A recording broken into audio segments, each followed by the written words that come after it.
Chapter 14, in which Mendabar has some interesting visitors. Both Cimmerian and Telemaine stared at Mendabar for a moment. Then Telemaine shrugged. Very well, he said, dusting ashes from his fingers. I was nearly finished in any case, though I can't say that I like this flitting around. Mendabar, what happened? Cimmerian demanded, as Telemaine walked out of the burnt area and crossed to the trees to get the wizard's staff. I'm not sure I can explain, Mendabar replied. It has to do with the way I work magic. The spell, Telemaine, what is it? Telemaine had picked up the staff and was gazing down at where it had been laying. I think you'd better come and see for yourself, he said without looking up. Feeling mildly irritated, Mendabar went over to join Telemaine. His irritation vanished when he saw what the magician was looking at.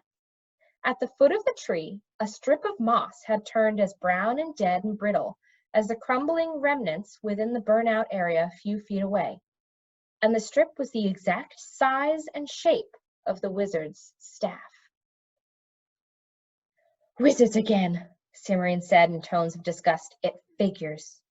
It looks the same as that part, Mendabar said cautiously, but is it? So far as I can determine from a limited visual examination, it is, Telemaine said. If you want absolute certainty, you'll have to give me another couple of hours for tests. We don't have a couple of hours, Mendabar said. How sure are you, right now, that this wizard's staff has done the same thing to this bit of moss as something did to that whole section over there? And have you any idea how it did it? Cimmerian put it. Well, the how is very simple, Telemaine answered. The staff is designed to appropriate any unattached bits of magic with which it comes in contact. Magic appears to be a fundamental property of the enchanted forest. So when a staff is rested for even a few minutes in a location, it swallows up all the magic from that location, leaving it as you see. What about that? Cimmerian asked, waving at the burnt area. What did they do? Roll the wizard staff around the ground for an hour? Of course not, Telemaine said. It's simply a matter of extending and intensifying the absorption spell. One couldn't maintain such an expansion for very long, but then it wouldn't have to. That's it, Mendabar said suddenly. The two looked at him blankly.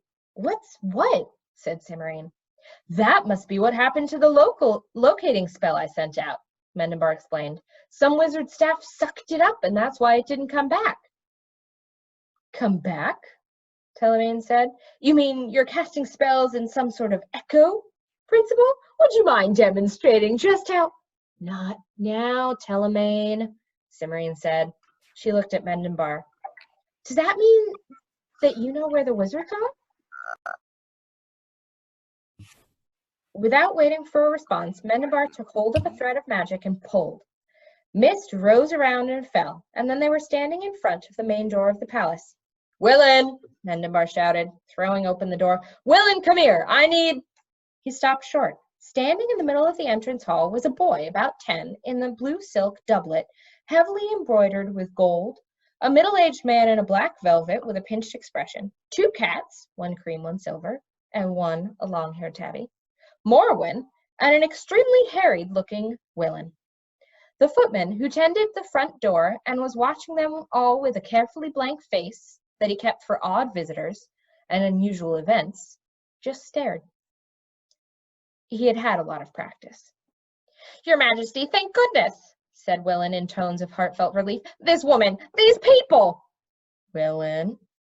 The elf stopped abruptly and made a visible effort to pull himself together. While he was still working at it, Morwen stepped forward. Hello, Cimmerian. Mendabar, she said briskly. You're back just in time. These people have some very interesting info... Morwen? Telemaine's incredulous voice interrupted from behind Mendabar.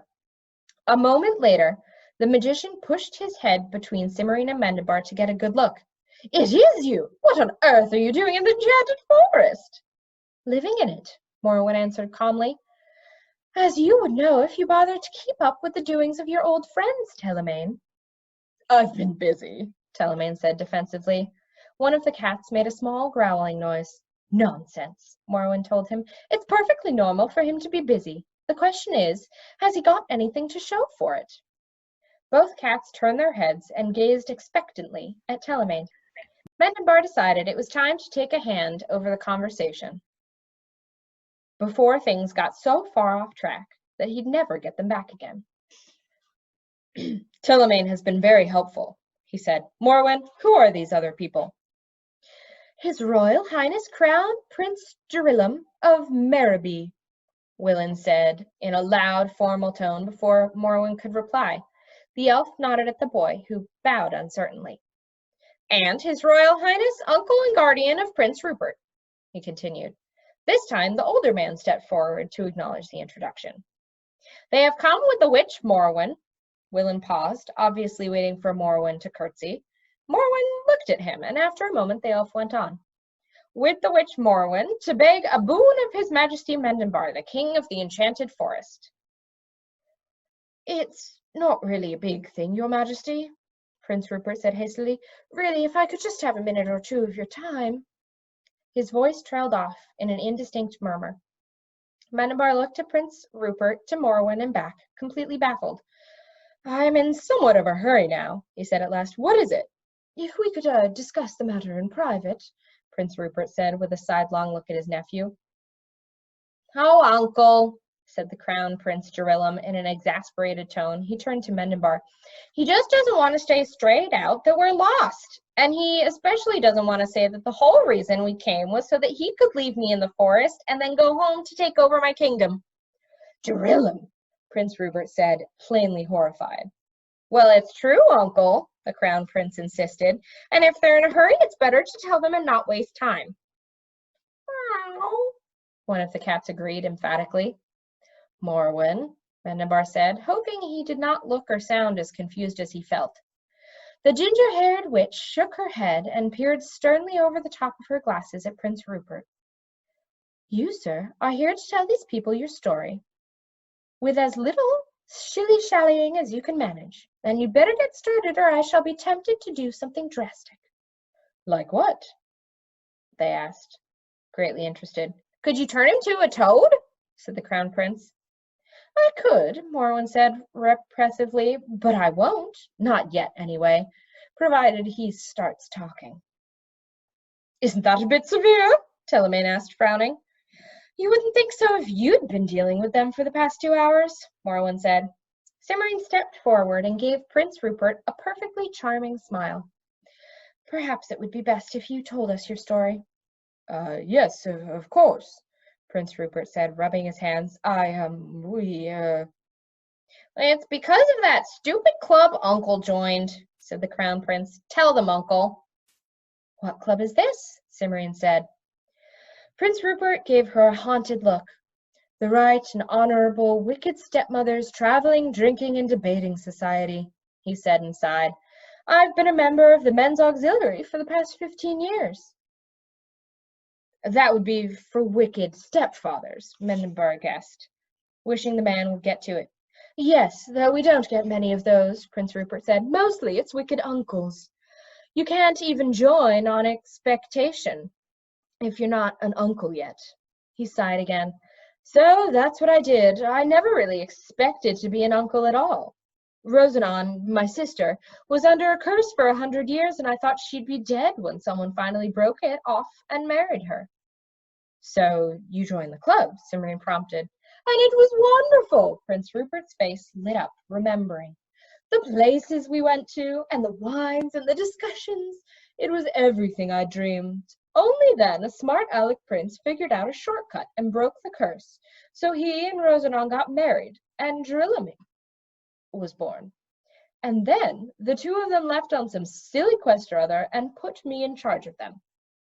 It isn't a silly quest, Jerillam objected. It's a matter of vital importance to the future of our kingdom. You can see the problem, Prince Rupert said earnestly. If I don't do something really wicked soon, I'll get kicked out of the club. I only have until sunset tomorrow. So you brought Prince Jerillam to the Enchanted Forest, intending to abandon him here, Mendenbar said. Actually, it was my idea, the Crown Prince put in. After the other things didn't work, we needed to think of something fast. Other things? They asked, fascinated. Prince Rupert looked embarrassed. I hired a giant to ravage a village by the eastern border, and he was supposed to show up, and I was all ready to send the documentation to the club when I got a letter of resignation saying he'd quit his line of work and wouldn't be coming. Mendenbar and Cimmerian exchanged looks. Did he say why? No, he said he'd done enough pillaging for one giant, thank you all the same, and now he was going to try something new. So Uncle Rupert should abandon me in the woods. Jerillam said, that's much more wicked than hiring a giant, isn't it? And I'd get to have some adventures too, instead of sitting at home while Mother and Father are off on their quest. Only, first we couldn't find the forest, and then we got chased by some wizards, and then we found the forest just in time and lost the wizards, except we got lost too, and Uncle Rupert wouldn't leave, and then we were captured by a witch, and she brought us here, and are you going to throw us in the dungeon? What was that part about wizards? Mendenbar demanded. I thought you'd be interested, Morwen said with considerable satisfaction. But that was before we got to the enchanted forest, Rupert said with a bewildered tone. Why would the king of the enchanted forest be interested in that? Never mind, said Mendenbar. Just tell me what happened. Well, we were just coming out of the old pass of the dragons, Rupert said. It cuts straight through the mountains of morning to the enchanted forest, and hardly anyone uses it these days. So I thought it would be a good choice. Only things must have changed, because when we came out of the pass, we were in a wasteland, not the enchanted forest at all. Mendenbar, Telemaine, and Cimmerian looked at each other. Describe the wasteland, Mendenbar said. It was bare. Well, not bare. No grass or trees. Just bare, Cimmerian finished for him. Did it look burned? Yes, now that you mention it. I didn't examine it closely, you understand, because that was when the wizards came out of the cave and chased us off. We had to run for miles, Crown Prince Jerillam said with relish. They almost caught us. It was a long way, but it wasn't miles, his uncle corrected, and they lost us as soon as we got to the trees. The forest must have shifted, thought Mendenbar. Good for it. Thank you very much, he said aloud. You've been very helpful. We have? Prince Rupert said. Does this mean you're not going to throw us in the dungeon? Asked Crown Prince Jerillam, sounding disappointed. Not at all, Mendenbar said.